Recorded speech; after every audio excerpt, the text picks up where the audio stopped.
চাচা দেখতে কিন্তু চুলদারি পেয়ে গেছে। চাচার কণ্ঠ কিন্তু অনেক সুন্দর। আমার ছোটবেলায় চাচার অনেক গজল শুনেছি। তা আজকে আমার চাচার কাছে একটা গজল শুনবো। একটা গজল গান দিন। যাই একটু আগে যে কান্দিতে পানির ঘর কি করিলেন খোদায় রে এমাম শহীদ মদিনায় এ জায়দা নামে এক বিবি ছিল ইমামের ওই কাল হইল ওরে রাগ চন্দন জহরে নে পানিতে মিশায় রে ইমাম শহীদ মদিনায় ইমাম যখন খাইল পানি কলিজা তখন হইল কালি ওরে বিষের জ্বালায় মামার ধুলায় যায় গড়া গড়ি রে ইমাম শহীদ মদিনায় ইমাম যখন কান্তে ছিল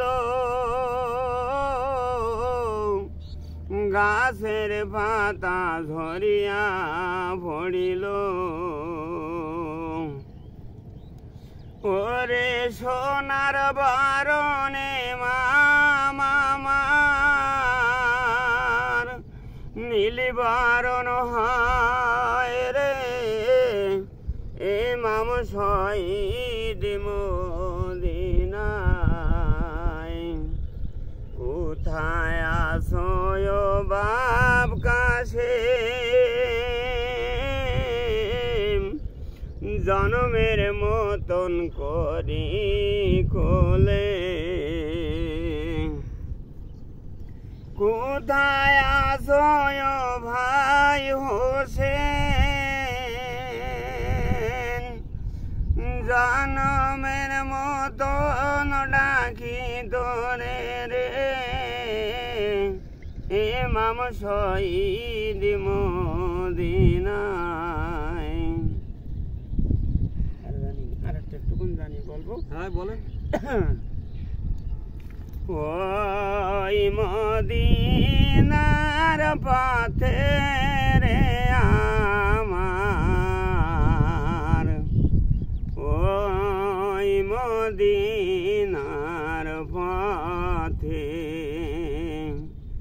হিজরত করতে চলছে নবীজি চলছে না দাঁড়াতে কাফেরেরা মারল পাথর মরণ নবীজির শিরে রে আমার ওই মদিনার পথে ওই মদিনার পথে রে আমার ওই মদিনার পথে কবুতারে সে মাকসায় জাল বিন্দিলটা বলিস। আচ্ছা, প্রথম যে গজলটা আমরা শুনলাম ওটা হইলো যে কারবালার কেন্দ্র নিয়ে না ইমাম হুসাইন নিয়ে মানে যেটা হয়েছিল ওইটার উপরে গজলটা লেখা। আর দ্বিতীয় যে গজলটা আমরা শুনলাম এটা আমাদের প্রিয় নবী হযরত মুহাম্মদ সাল্লাল্লাহু আলাইহি সাল্লাম হিজরত করেছিলেন ওনার উপরে এই গজলটা লেখা। কিন্তু চাচার কণ্ঠে এখনো কত সুন্দর মধুর কণ্ঠ দেখেন। কারণ চাচা আমরা যখন ছোট ছিলাম দেখতাম গজল গাইতে খুব ভালো লাগতো, যার কারণে আজকে চাচার পাইছি তা বললাম যে চাচার কাছ থেকে একটা গজল শুনতেই হবে। তো দুইটা গজল গাইলো আমার তো খুব ভালো লাগছে। তো আপনাদের কেমন লাগছে অবশ্যই জানাবেন। কিন্তু আমরা বসে আছি বিলের ভিতরে, আশেপাশে দেখছেন সব মানে ক্ষেত খামার চাষা এখানে এই পাতা ফেলবে বলে আসছিল। তো গজলটা কেমন লাগলো আপনাদের অবশ্যই কমেন্ট করে জানাবেন। আর যদি ভালো লাগে অবশ্যই আমার পরিবারের সাথে যুক্ত হয়ে যাবেন। সবাই ভালো থাকবেন, সুস্থ থাকবেন। এরকম ধরনের ভিডিও আবার নিয়ে আসবো। আল্লাহ হাফেজ। গজল বললো তো শেষ হয়ে